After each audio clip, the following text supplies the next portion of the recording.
So, you know what I find funny about this movie in regards to The Sopranos, the conversation we were having before this one? What? I think, like in The Sopranos, a show that I'm halfway through, essentially, over halfway through at this point, having had never seen it before. But again, knowing the ending, like you had talked about, like everybody knows the ending at this point. Like, I think the ending of that show is almost more well-known than more parts of the show are. Like, actual particulars of the show are less well-known than the one story beat that the show ends on, which is, you know, the thing with them in the diner when, you know, Journey. I think more people know about that than they know about anything particulars of the show, which is insane. Because the show, like, has a great performance at the center of it, and it's a character analysis of an anti-hero, a true sociopath. And yet people only get hung up on the ending. Yeah, I think that sticks out the most. I guess, even though there's way more to it than that. But then I come to something like this, Bubba Ho-Tep, the movie we're talking about in this episode of the Culture Cast. I'm joined once again by my good friend Dustin Rutledge, artist, man about town. Hello. A member of the Mile High Club multiple times, from what I've been told. Yes, the Self Mile High Club. Oh my God. Still counts. Yeah, right, exactly. But speaking of peckers and commentary on peckers, because that is a thing that we're going to be talking about in this movie, we are talking about a movie that we have technically covered once before on the Culture Cast. Now, you might be asking yourself, well, Chris, where could I find that episode?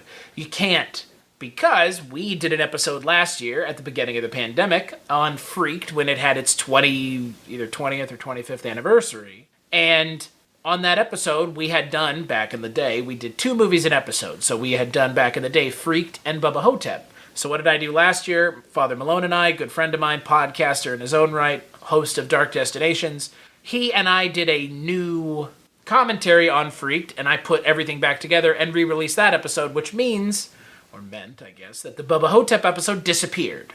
It was the half of the show from that episode. I didn't have any interviews for it, unlike the Freaked episode where I had like 6 or 7 interviews at least. Not to humble brag or anything. But the Bubba Ho-Tep part of the episode got lost in the shuffle because of the way that we took that other episode apart to make the new Freaked episode for the 25th anniversary. So Bubba Ho-Tep is a movie that we technically have talked about.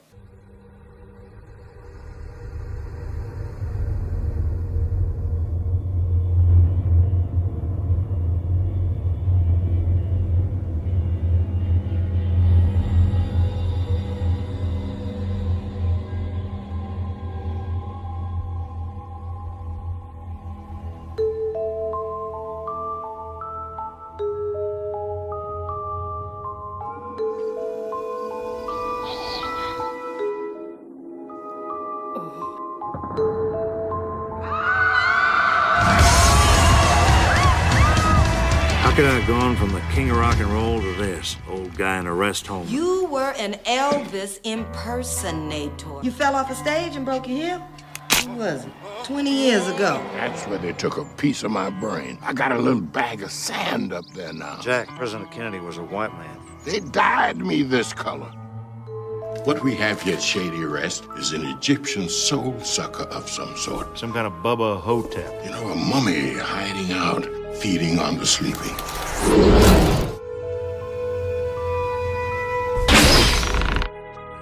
He can just keep on feeding unless he's finally destroyed.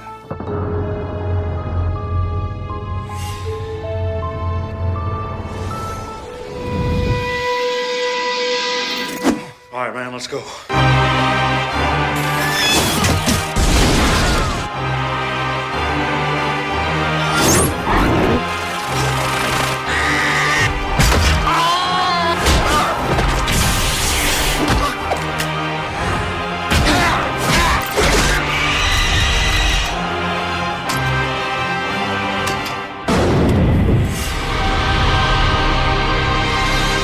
Don't make me use my stuff on you, baby.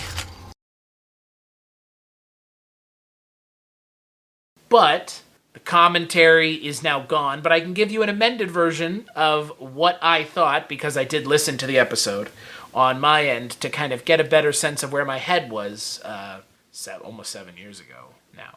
I didn't like it very much, which is crazy because when we talk about it, my opinion has changed. Just so you know. Good. I'm excited. Yeah. So yeah, Dustin, you and I are going to be talking about 2002's Bubba Ho-Tep. So why Bubba Ho-Tep, Dustin? So I've always been a Bruce Campbell fan.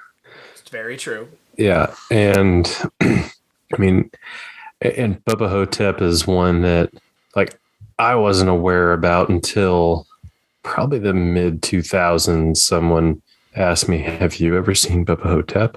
And I'm like, "What? No." And what is this? And after I heard it was a Bruce Campbell movie and kind of heard the premise of the movie, and I was like, "Okay, yeah, I got to see this." And I just loved it because it's dark humor, dirty humor. It's just all kinds of kind of B-movie stupid, but the best parts of B-movie stupid. And what's interesting is it is also a very introspective film about getting old. It is, yeah. And what it means to get old, and especially in the Elvis character's case. Also, like, what does it mean to be famous? And, like, how does someone who's famous struggle with being famous? Because that's another thing that they kind of talk about is, like, the fragility of fame. Yeah. Which is interesting because, again, I don't know. I think the last time I watched this movie, I must have been focusing on the wrong things, which I think is fair because this movie is also very slow. Well, yeah. I mean, you are dealing with a bunch of old people in a nursing home and a zombie. All slow. Simply setting. But yes, it is also for as much as this is a horror movie, I would contend that the horror in this movie is in the last 10 minutes. Yeah. There are some, like, interesting kind of things that Don Coscarelli does in the movie that kind of give you this, like, what's actually going on, like a sense of dread throughout the movie. But it becomes very apparent early on that there actually is a mummy. This is not something that he's concocting out of his brain. What I also like about it is it's got this kind of silly thing happening with the mummy and what's happening with the old people and the whole premise of Elvis and JFK. But there's this like really introspective inner monologue going on with Elvis the entire time that's very serious and very it's like kind of a different movie. Yeah, it's like it's this clash of kind of dumb B horror with this attempt to not an attempt.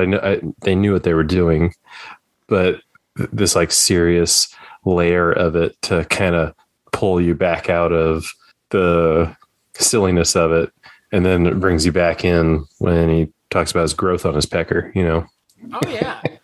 So if you're wondering what this movie is about, it is about Elvis, played by Bruce Campbell. At least Elvis as he perceives himself to be Elvis. He could be an Elvis impersonator who's just lost his mind, but Bruce Campbell plays Elvis in a nursing home in East Texas, or West Texas, I guess. And this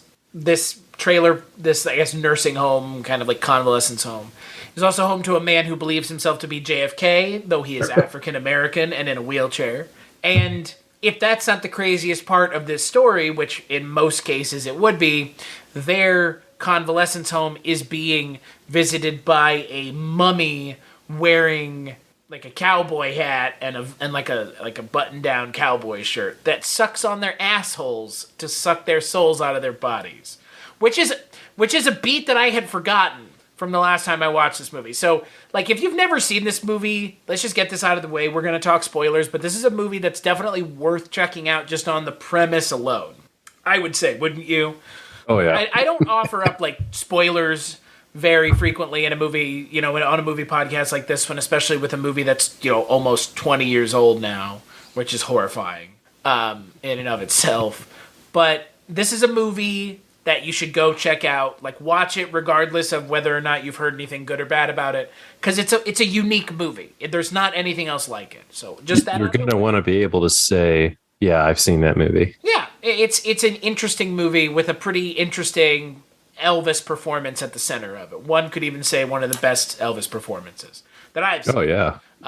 So yeah, but let's talk about the movie and spoilers. So yeah, I don't remember any of the serious stuff the last time I watched this movie. From like the last time, you know what I mean? I don't remember any of that.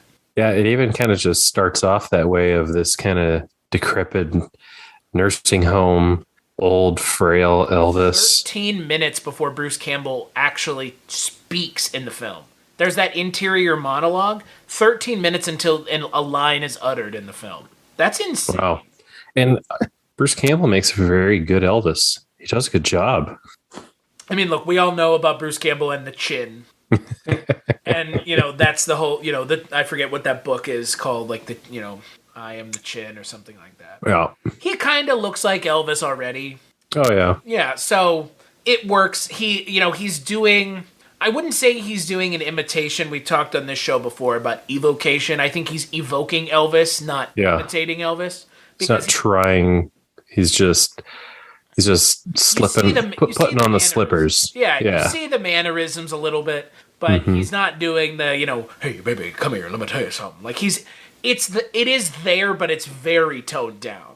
Yeah. And having just watched Elvis movies last month in September, like his Elvis that he's doing is a very specific Elvis.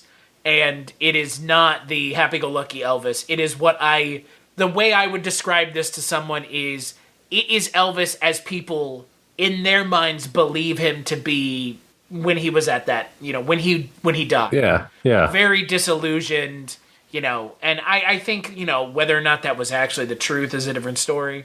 I think, mention the fact that this is based off of a book by Joe R. Lansdale.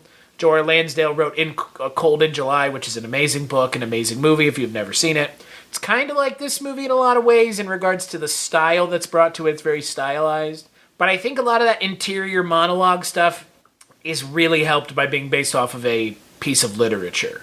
Yeah. Mm-hmm. Because it feels very literary in nature. Yeah. Some of the things that are talked about in that inner monologue are, for lack of a better phrase, almost poetic. Yeah. Oh, yeah. And it's put together very well, what he's saying. And then there's a mummy wearing a cowboy hat. Yeah. It's weird. There's two parts to this movie. There are this kind of like serious look at, getting old and, losing touch with people and your family. And did you do good? Were you good enough to be considered a good man? Stuff like that. Yep. Common themes. But then you have the mummy and a cowboy hat. And I think for a lot of people, reading the reviews and kind of the responses to this movie, I don't think people knew how to take this movie because I personally don't find this movie very funny. It's got funny parts, but it's not a funny movie. It's not. You're not going to sit there and laugh the entire time. It's not a comedy horror movie because we talked about that last week. Mm-hmm. That we were talking about arachnophobia being horror comedy, not comedy horror. Could this be a thrillamedy? I swear. I will tell you, I honestly think that this is a drama horror, like a dramatic horror film, which is just a horror movie. I just don't find this movie funny. It's funny when they say he puts his mouth on your asshole. Right, it's got funny bits. Yeah, Ozzie Davis is the comic aspect of the film. Bruce Campbell's Elvis is very much the straight man, and you can tell that with the stuff that Ozzie Davis says, LBJ is ugly walking through the hallways. So, that stuff's funny. But, the interior monologue stuff for Elvis is just so serious and so deadly serious that it's kind of hard to balance the two. Because the movie has a hard time balancing the two as well. It does. And it kind of wraps in, almost a conspiracy theory of Elvis. Right. Right, and they have that too, which was it's kind of amazing how much they get done in this movie. Yeah, yeah. And you brought up Ozzie Davis, and what's awesome about him in this movie is him as an actor in general is very, what's the word? Gravitas. Very, his delivery is very specific, and for him to be in this movie and have and not pull back, he's still very dramatic in when he speaks. And well, that's the thing, I had seen him in Do the Right Thing earlier this year, and he's He's fantastic in that. I mean, he doesn't do a whole lot, but this is the role I remember him from. And like you said, it's funny because of how serious he is with the line delivery. Mm-hmm. Yeah. Yeah. It's funny because it's so over the top that it's, again, you know, there was like this thing of like, is it actually Elvis? Is he actually Elvis in this movie? It's like, does that matter? Like, that doesn't affect my enjoyment of the movie. Because, like, I would like to believe that, like, sure, that these guys, if these guys think that they're Elvis and JFK, isn't that good enough? It is kind of fun that they never give it to you. Right. I mean, they give you the hint, and there's little things that, like, oh man, there's no other, like, he's got to be Elvis, he's got to be JFK, the scar on his head, right, you know, and all that stuff, but they never give it to you, which I think is kind of fun. Well, and I think it would also lessen the impact and the message of the movie, because you can take the fact that it's JFK and Elvis the way you could interpret it, theoretically. Is you could say, well, these are two, you know, nobody guys who were terrible fathers because, look, they were put in a convalescence home by their kids don't care about them. So they've invented these interior monologues and characters to, I guess, cope with the fact that they're in a convalescence home. So it's much more interesting to be Elvis and JFK than Sebastian Haff and some, you know, random guy put in there by his family. But he does have a dope bedroom.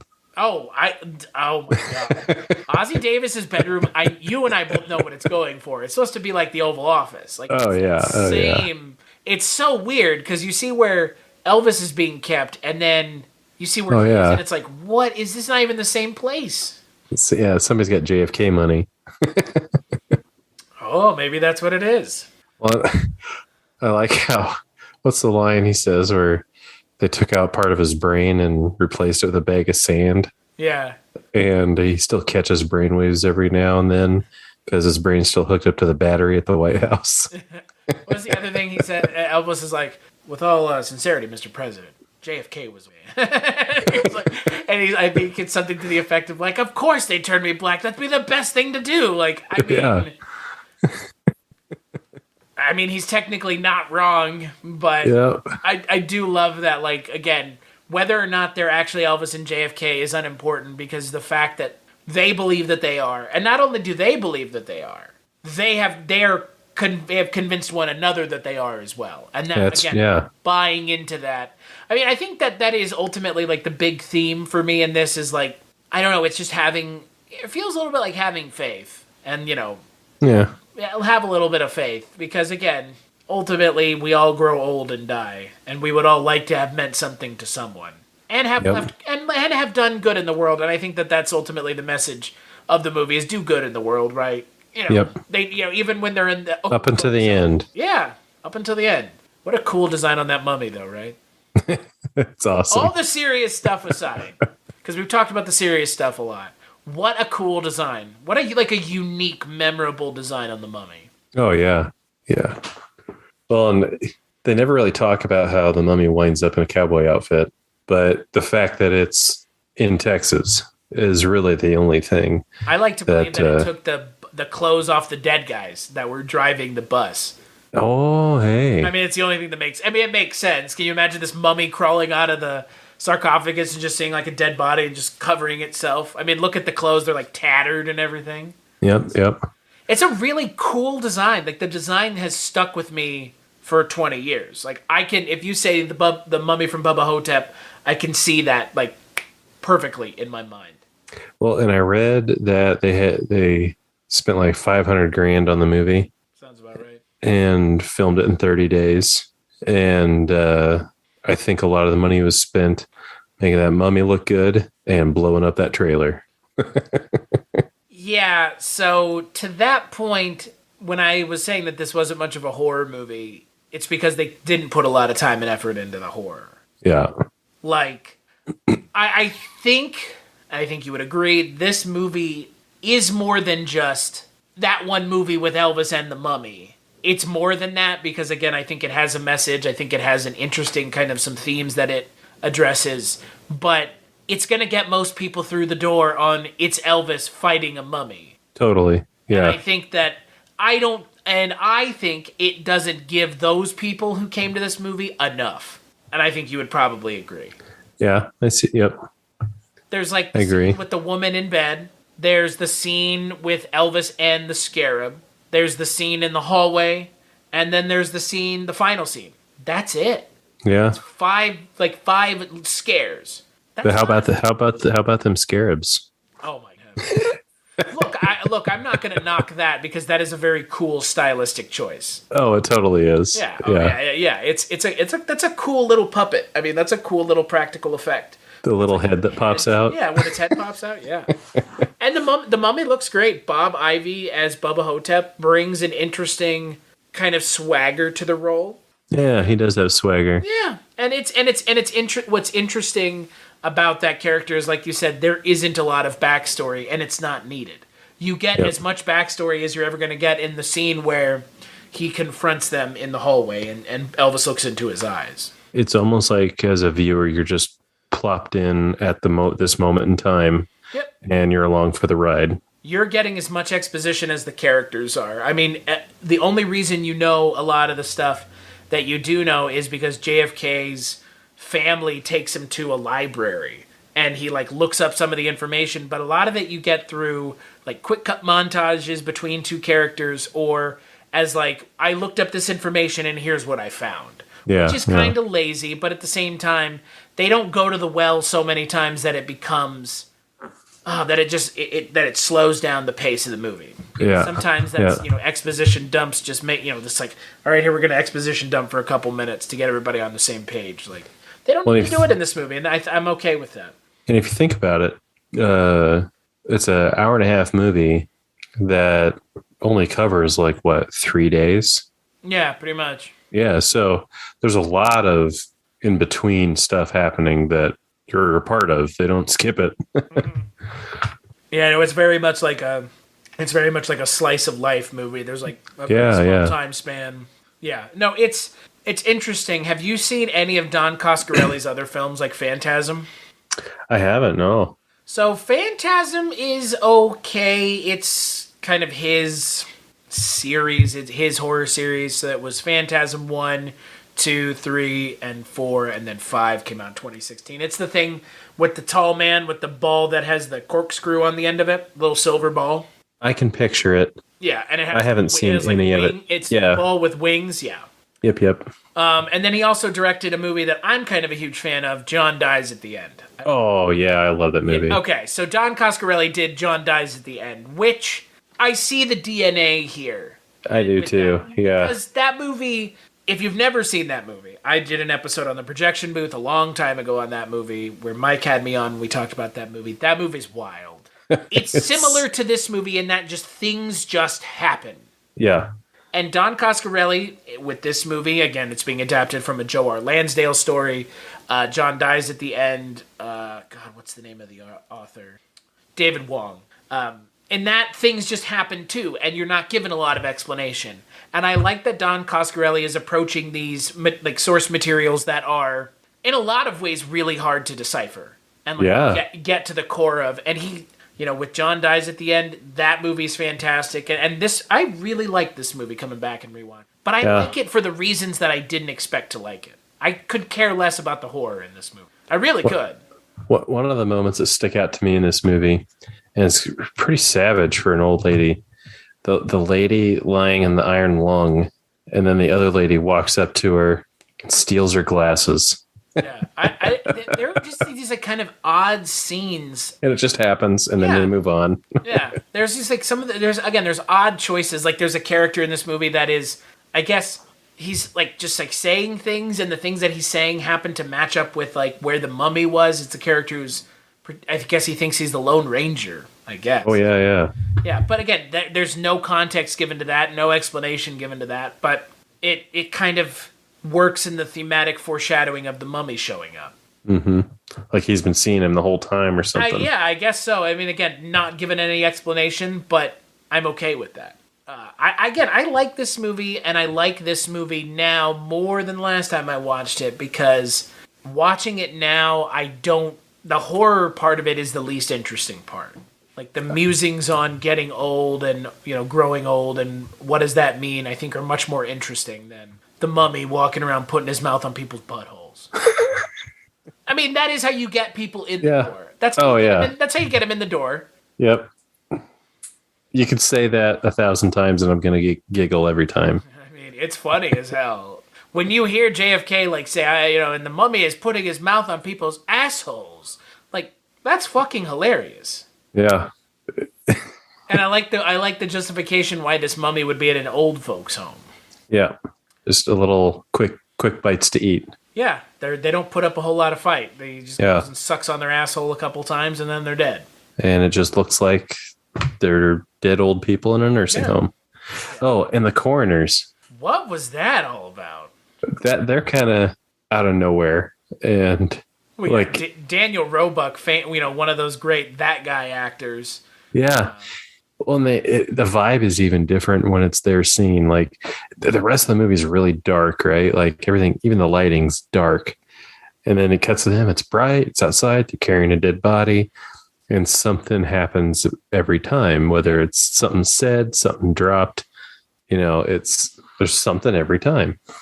It's almost like a little bit of a comic relief detour. Yeah.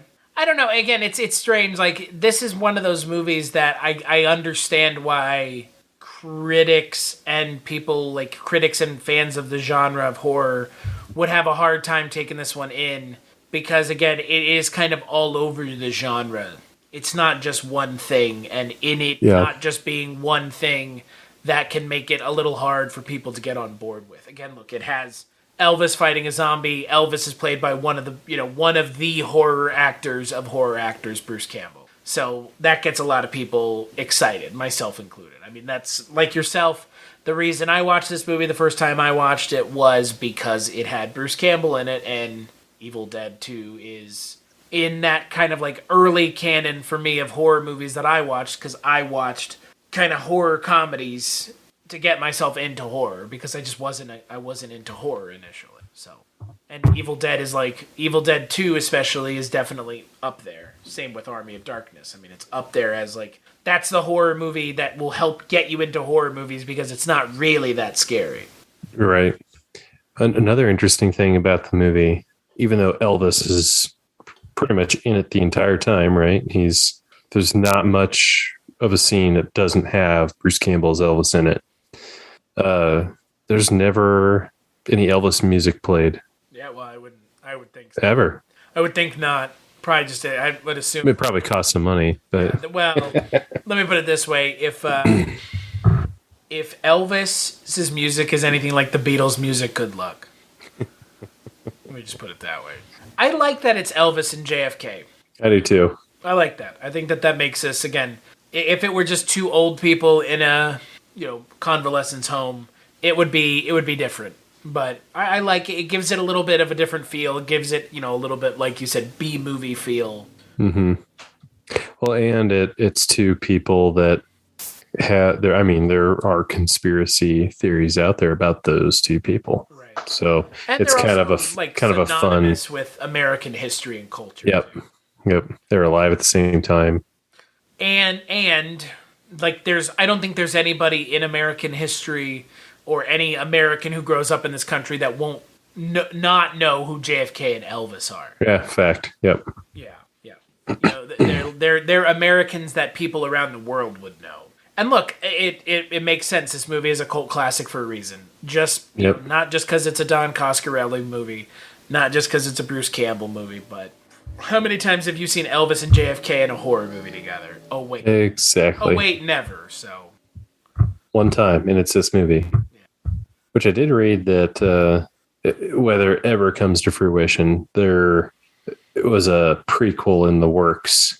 After this movie was made, they were going to do a prequel of Bubba Ho-Tep. With Elvis. Yeah. With Campbell actually playing Elvis. Because that's the smart thing to do, right? Is then just have another movie where he actually just plays Elvis. Yep. That's the way you write yourself out of this hole. Yep. I mean, it is, because, he dies at the end of the movies. Yeah, there's no sequel. No, I read that too. And look, it's been 20 years. At some point, either shit or get off the pot. And frankly, if you make it without Bruce Campbell, why are you making it? Yeah, and he's just getting older. Yeah, and I think Bruce Campbell said, like, I don't want to have anything to do with the sequel if the script was the one that they had in 2007. Oh. 14 years ago, mind you, which is, God, Jesus. It to me, I think, is going to be similar to, I guess I would have said Evil Dead up until recently, but it got turned into a comic book. Bubba Ho-Tep X Army of Darkness. Yeah. So good, I guess. There's a wild ride of a comic book. Yeah. I mean, look, they did it for Army of Darkness versus Freddy versus Jason. The thing that they wanted to make and they couldn't because they couldn't get the licensing, so they made it in comic book form because in comic books, it doesn't matter. You don't have to worry about your actor being willing to come back in the comic books. You just draw the fucking character and move on. Yep. Although I would have watched that movie. And that's the thing. I mean, Freddy versus Jason they were trying to get the ending to be either Pinhead shows up or Ash shows up. And they couldn't make it happen due to licensing. They talk about it in the Nightmare Before Christmas, Christ. The Nightmare on Elm Street documentary, they talk about it when they talk about Freddy versus Jason. Which, by the way, I'm sure you would agree, exponentially more interesting than what we ended up getting, which was the wet fart of an ending. I mean, it was. It is the lame. I mean, at least in Godzilla vs. Kong, they had the wherewithal to just say, well, in the end, they both teamed up and they lived happily ever after. In Freddy vs. Jason, they could have done that. They frankly should have done that. Why the fuck you care about the human beings in the Freddy vs. Jason movie is so fucking beyond me at this point. Like, if I think about Freddy vs. Jason, if you genuinely think about that movie, why are the human characters in it? Why are there human... The people went there to root for Freddy and Jason. Yeah. People weren't there to see John Ritter's son and some other... I forget the actress's name. Some other actress fight Freddy and Jason. Like, fuck that. It's a quainter time of filmmaking. Because in this day and age, they would make that movie. Where it's just them, or no, they wouldn't. Never mind. Godzilla vs. Kong is a good example. They still don't fucking care. Yep. Who am I kidding? They still haven't figured out how to make a movie like that. They had to have the warm-up fights. The Godzilla vs. Kong movie had one warm-up fight and then one other fight. At least Freddy vs. Jason had several fights. It did, yeah. Yeah, they kept meeting on each other's turf. What a weird movie, though, to, like, actually exist, if you think about it. Like, the fact that we actually got that movie, and it's not a complete and utter nightmare, is pretty impressive. Yeah. In a lot of ways, it really is. Yeah. It made me think about, even though it didn't happen, it made me think about the blending of other horror franchises, like how cool that would be. Licensing. It's a bitch, because I would have gladly watched an Evil Dead X Friday and Nightmare movie. That would be super cool. Because then you solve the problem of those movies, which is I would only care about a hero if they were already well established. Mm-hmm. So like Ghostbusters versus... Who would be a cool ghost for the Ghostbusters to like square off against? Ghost bad guy. I'm racking my brain here. Ghost. Yeah, I can't. I mean, ghosts. It would probably be. I guess you know what it is. Bubba Ho-Tep. I don't know. Right. Well, what's funny is it's actually the comic book company that publishes the Ghostbusters comics is the same one that does all the Army of Darkness stuff. Uh-huh. Which is why when I think about it, the Ghostbusters like crossover stuff that they did is Ghostbusters crossing over with other people, not them against someone. So it's like Ghostbusters. I think it was Ghostbusters and Teenage Mutant Ninja Turtles. Okay. Totally makes sense. 4 and 4, different personalities. I mean, you could do Ghostbusters in like Pet Cemetery or something. Poltergeist. Huh, that wouldn't be. I mean, what are they? I guess they do have that shout out to Ghostbusters and Casper. Oh, yeah. Who are you going to call? Somebody else. Boy, that'd be a dark movie if Ghostbusters showed up to capture Casper. I think... Unfortunately, the watermark is set so high with Ghostbusters in comedy horror that nothing comes close. Yeah. And everybody has been chasing that white that white dragon since that movie came out. I mean, they really have. Nobody has been able to recapture that. It was made at the right time with the right people. Everything was perfect. Yeah. Ivan Reitman couldn't even recapture it with Ghostbusters 2 No. or Evolution. And I'm sure Ghostbusters 2 are good movies in their own right. They really are. And we digress from this movie, but I'm sure you've seen or read or whatever Dan Aykroyd's original iteration of Ghostbusters and how much different, how out there it was. Well, I mean, it was a movie that was like a special effects nightmare. Like it would never have been able to have been made in the time he wanted it made. Mm-hmm. Now it could, but not then. I don't know what it was. I don't know what it was about Ghostbusters, but it really captured horror comedy in a way that no other movie has been able to. Oh yeah, I agree. It's something about the music in it is one thing. Like it always lets you know, like, oh, something's gonna happen, and it does. Minimalist too in a lot of ways. It's a lot of it's a lot of like piano kind of little foreshadowing. Yeah, I think it doesn't get in the way of anything. I think the score is really good in that, and it brings you in. I guess I just don't know why no one has been able to recapture that success, but it is hard to mesh comedy and horror. And you see something like this is an example. Because again, I don't think this is a comedy. It is kind of scary, but I think ultimately it's more of a drama. Yeah. It's a pretty serious movie. It really is. It really is. So something else that kind of drew me in this movie was, so the writing is one thing, but the lighting kind of keeps you leaning forward, looking. Most of the times they show the mummy in the first half, it's always in the shadow, and you're like, what does that thing look like? There's a scene where he's got the space heater on, and that's what's lighting the room. It's just this orange glow. And it's just kind of cool. What about the hallway scene where the mummy is backlit with that rotating light? Oh, yeah. Again, Don Coscarelli brings to this an eye for how to set up a shot and how to get like a really cool, stylistic shot. I mean, that shot of the mummy walking through the hallway and Elvis watching him. The first time we really get to see the mummy in all of its glory. It's kind of an iconic moment of the movie. Yeah, I would say so. It's kind of the movie's big moment. It's really stylistic and it's really well shot. Don Coscarelli is a good director, especially visually. Yeah. And that shot and maybe the nurse applying the cream. To Elvis's fucking pecker boil on his dick, I guess. So fucking gross. I forgot about that. Like the whole thing with like Elvis can't keep his cock up. Like what the fuck? You guys can see Dustin right now. He's just laughing giddily. Yeah, that cracked me up. And just how proud he was. Yeah. I mean, he was just like, boner. You want to touch it? You want to touch my pecker? Like, okay, can we talk about something that really stood out to me?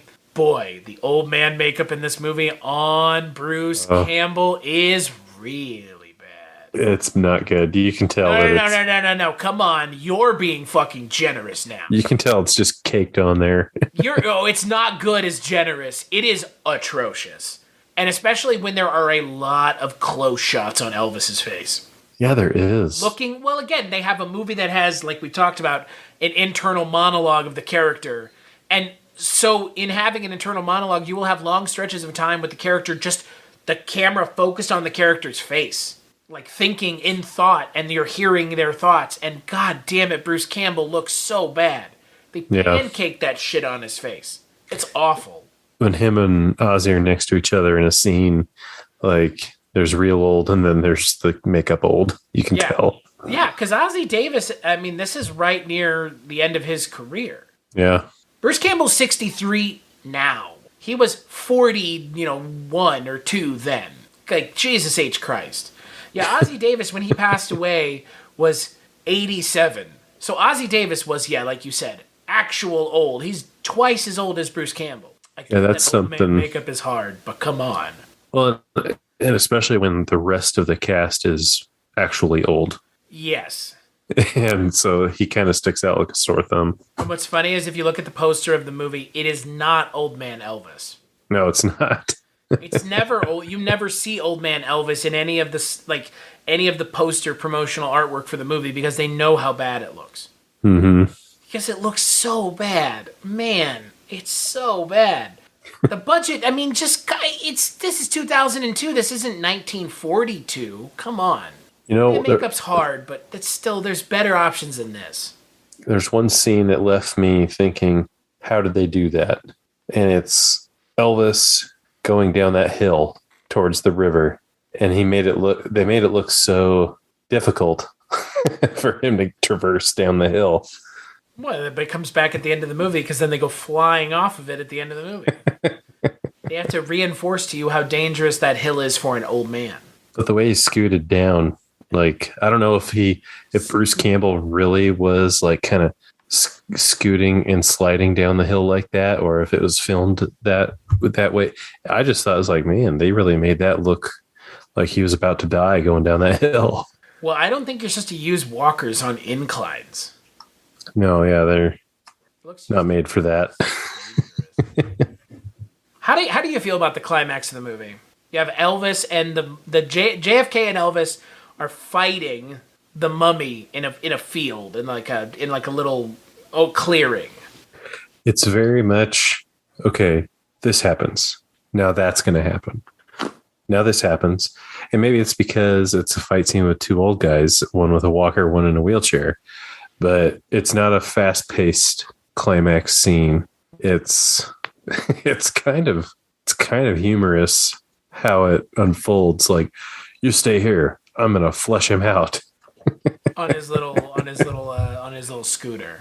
And then how the wheelchair comes flying back to pick up Elvis. I think my favorite thing about the end of the movie is they do this other interesting stylistic choice where they have the mummy able to speak through. Oh yeah. Hieroglyphics. I guess I'm watching it, having watched this movie several times. I don't know if Elvis can see what he's saying or if the mummy is talking directly to us, the audience. I think one time he says by the red eye of Cleopatra or something. Ra. And the red eye of Ra, and then the other thing is you suck Anubis's dog dick, which is pretty funny. The writing on the bathroom wall. Yeah, Cleopatra does the nasty. Yeah, there's this weird side plot of them finding hieroglyphics in the bathroom. And Bubba Ho-Tep's just like one of the guys, I guess. Taking a shit. He's shitting out the souls. Yeah. That's the other thing that they keep talking about in the movie is wanting to avoid being, flushed down the toilet. Yeah. By the mummy sucking on their butts. After sucking on their butts. And as Bubba Ho-Tep is doing that, he's carving on the bathroom wall. I guess so. So there was supposed to be a sequel to this movie. Oh, was there? They keep talking about it. I knew about the prequel. I didn't know about the sequel. Well, they talked about a prequel, then they talked about a sequel. You talked about the prequel, and then they talked about, okay, well, Bruce Campbell doesn't want to be in it anymore, so we'll have Ron Perlman play Elvis. Oh. I don't know if he'd make a good... I like Ron Perlman, but I don't know if he'd make a great Elvis. Well, there is a sequel, Bubba and the Cosmic Bloodsuckers. What? That exists? Which was published by Joe R. Lansdale. So it's a follow-up novella story to the original novella story that he wrote, but he wrote it in response to the, I guess, fervor and success of Bubba Ho-Tep, the film. Interesting. Which I will have to check out. Yeah, I had no idea. Well, it's one of those things where, again, if you're a fan of this, they had talked about those sequels for so long that at some point you have to just give up waiting for the sequels and move on to something else. Well, I guess, not everything is going to be Anchorman, where it does get the sequel 10 years later. I'm not sure in 2021 if I really want a sequel to Bubba Ho-Tep unless it has something to say. I mean, again, this first movie, it ended up having something to say. And I appreciate that movie, this movie, more for it because it did have something to say. Yeah, you do get more out of it than it leads on. Yeah. Again, this is the movie that has Elvis and JFK fighting the mummy. So you don't expect to see an interesting kind of musing on getting old and being forgotten. But that is what you ultimately get. And for me, having seen this movie again 3 or 4 times, I think that this watch specifically, that is what I take away from it. It's a much more serious movie than it leads on. Yeah, I'd agree. You just get delighted with the other stuff. Yeah, I mean, it has 2 great performances. Ultimately, Ossie Davis and Bruce Campbell carry the movie. Without them, it probably wouldn't even be half as good as it is. Oh, no. Without either one of them. They are so good together. They're so believable together. Even with Elvis, or even with Bruce Campbell in old man makeup, he still plays the grizzled old bastard pretty well. Yeah, what's the line that he has after they're getting JFK back in bed? What do I care? I got a growth in my pecker. Yeah, exactly.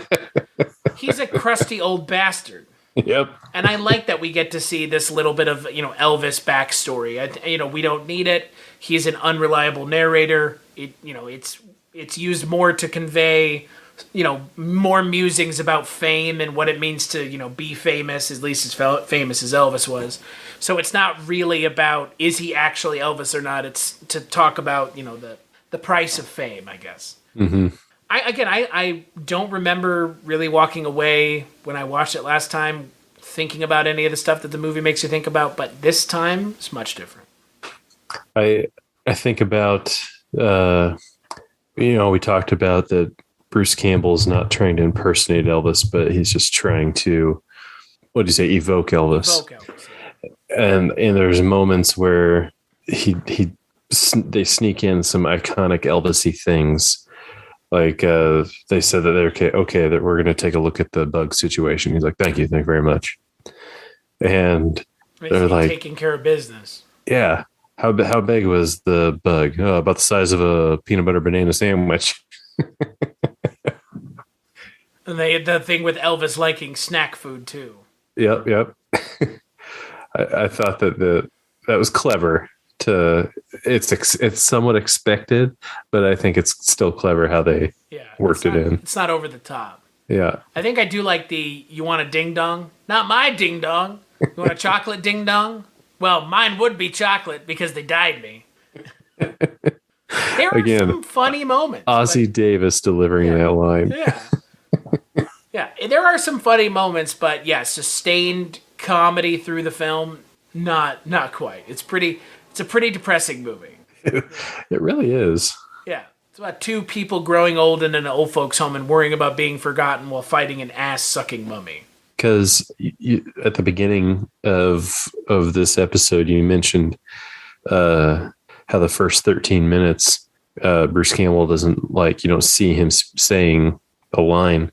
But for the same amount of time, is it just him lying in bed? It's him lying in bed and then having that kind of internal monologue. Yeah. I don't think you see him really get up out of bed quite a while. Futz around maybe a little bit, but again, it's a weird movie and makes some interesting choices that I wouldn't expect out of a movie the way this one was advertised. Let me ask you this. Do you remember the shots where he's laying in bed and they, it's like the nurses and stuff, kind of speedily walking around, right? But it's glitchy time lapse. What do you think that's supposed to mean? Does that mean it's just time wasting away?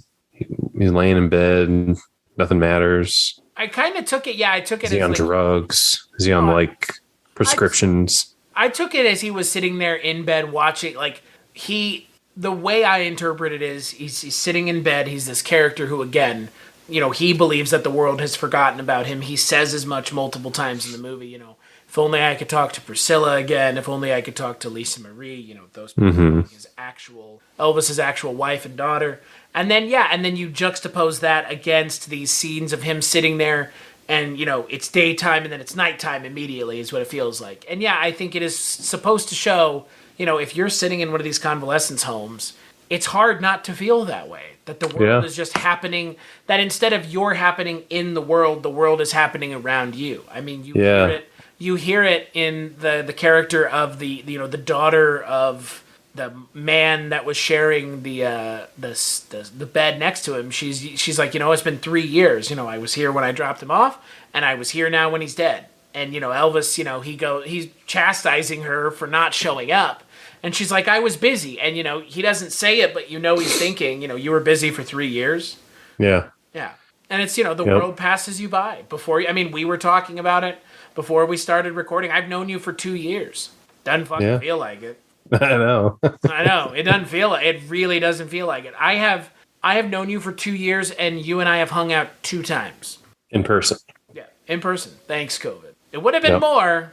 It would be more. It would be more, for sure. But, again, it comes back to this idea of the world. You are not driving the world anymore. The world is driving itself, and you are just sitting watching it go by every day. And you get a sense and you understand why people don't want to be in those kinds of places. Yeah. Because you are, again, there is that. Getting shoved aside. Yeah. Look, we were talking about The Sopranos before I started recording. That's a huge plot point in that first season of the show, is him putting his mom into one of those, albeit much nicer than the one in this show, in this movie. It's like $8,000 a month in 1999. Fucking translate that to our money now. But it's that same idea. His mom doesn't want to go to the retirement community because she thinks she's, being pushed to the side and forgotten. And that is half of what this movie is about. And like you said, those early scenes really just go to show the world just keeps on going, even if you're not part of it. Well, and that's what kind of livened him up, is something to live for. It was all of a sudden he had more pep in his step. He's getting boners. Yeah. Literally a goddamn plot point in this movie. I enjoyed it a lot more this time, and I'm glad that you picked this movie for us to watch. Oh, good. Yeah, it's one of the movies, like how you put it, that exists, and you probably won't seek it out. Somehow you'll just stumble across it. Somebody will tell you to watch it, and I think it's worth having in your movie vocabulary. And look, it ultimately is a film that features a Bruce Campbell performance that's not a Sam Raimi movie or, a Sam Raimi movie. And it's a good performance. Yeah, take this performance out of this movie, and it's still a great performance. He puts everything into that character. Yeah, he is a believable, gruff, miserable, old, dejected Elvis. Yep. Or Elvis impersonator, whatever you choose to believe. There was something I read about the movie when Bruce Campbell was given the script. There's one question he asked before he agreed to it, and it was, "Are you going to show the penis?" Oh. And they told him no. Yep. So he was all game at that point. He was worried that he was going to show his real cock.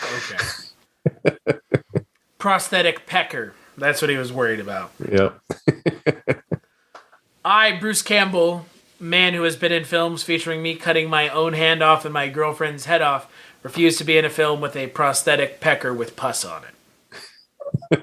Well, it's a hard line to not cross, Mr. Campbell, but we choose not to cross it with you. And I keep going back what we've talked about with this movie, the serious monologue and dialogue that goes on, and it's pretty well written. And then you have thrown in here growth on the pecker, pus on the dick. I know. And souls out the assholes. Again, looking at the reviews. But I think that's what makes it fun. It's a fun ride that way. Yeah, I will say it cheapens the message of the movie. And I will say it cheapens the message because it makes me feel like the filmmakers didn't feel like that message could stand on its own. Maybe, yeah. But you know what? That's okay. Because, again, Elvis and JFK fighting a mummy is much more interesting than Elvis in an old folks' home in East Texas. Though that could totally work. And I'm not saying that movie shouldn't exist because, frankly, I would watch that movie too. A more serious take on this without the supernatural element. A man musing on his place in the world. That would be interesting. And that movie's been made. So yeah. Or is it the battle of Elvis and JFK versus the mummy, and they save it to the end? They do. So that's the bait. And again, that is the bait for people watching this movie to begin with. But then it forces people to have to listen to the message. Again, I go back to what most of these reviewers said, which is some of the reviewers liked the message and some of the reviewers couldn't have cared less about the message. Gotcha. The serious critics were upset that the message got watered down by the horror. I bet the horror fans probably don't care if there was a message. They get to see horror icon Bruce Campbell doing Bruce Campbell stuff. True. Yep. Can't please everybody, so I liked it. You liked it. I would say watch it. You would say... Totally watch it. Yeah. And this is... Even if I don't think it's a comedy, I think, is this comedy horror or horror comedy? Ooh. They're calling it a comedy, not me. But that's what this is. This movie is being considered by most people as a comedy, I guess. It's tough. I mean, if those are the only two choices, to me, it's comedy before horror. Yeah, I agree. Yeah. There's less horror in this movie than there is comedy. There's not that much comedy, but I think that there's more comedy than there is horror for sure. And some of the comedy is really subtle, like the old lady stealing the glasses. Yeah. And not all of the comedy, let me put it this way. Not all of the comedy lands. The horror, I think, lands for the most part. Not all of the comedy lands, and you're not going to come for the comedy. Yep. Coming for the horror, and you stay for the amazing Bruce Campbell performance that this movie, in a lot of ways, is the perfect vehicle for it. But at the same time, I don't think anyone would believe you if you said that there was actually a pretty serious performance in this movie. Yeah. Given the name, you look at the artwork, it's like, what? Yeah, exactly. As for me, you can find me at cstashu.com. That's where all the stuff that I work on goes. Patreon.com/culturecast, culturecast.com. All those are places you can find this if you want to. Leave us a favorable review on iTunes or just leave us a review on iTunes. I don't care either way. If you don't like this show and you're taking time out of your busy schedule to write a review about it, I would contend you have better things to do. Not because I don't want to hear a bad review, but is it really worth your time? Maybe go watch the movie. Yeah, I don't know. Whatever. Dustin, thank you again for joining me once again. This is fun. An honor. It's an honor. This is fun. It is. Yeah. Don't say it's an honor. You're making this seem way more important than it is. Oh, to me it is. Well, it's great. I appreciate that you had the gusto to actually pick movies and not just be like, I'll do whatever you want. Hey, wouldn't have the nuts between their legs to pick something. So, hey, you know what? These were both good. I hadn't seen one of them, and now I hadn't seen this one in a long time, and I'm pleased with both. So, not that if they had been bad, I would have cared either way, but you know what I'm saying. I'm content to have now seen Arachnophobia, and I can say, yeah, I enjoy Bubba Ho-Tep. As opposed to me thinking that it was not good for the last 7 years. So, if ever given the chance to do this again with you, have you ever heard of? Chance. Have you ever seen the movie Laser Blast? Oh, it's special. Is it like that Jesse Ventura space movie? It's worse. What's that? Abraxas. Yeah. I never seen no such footage.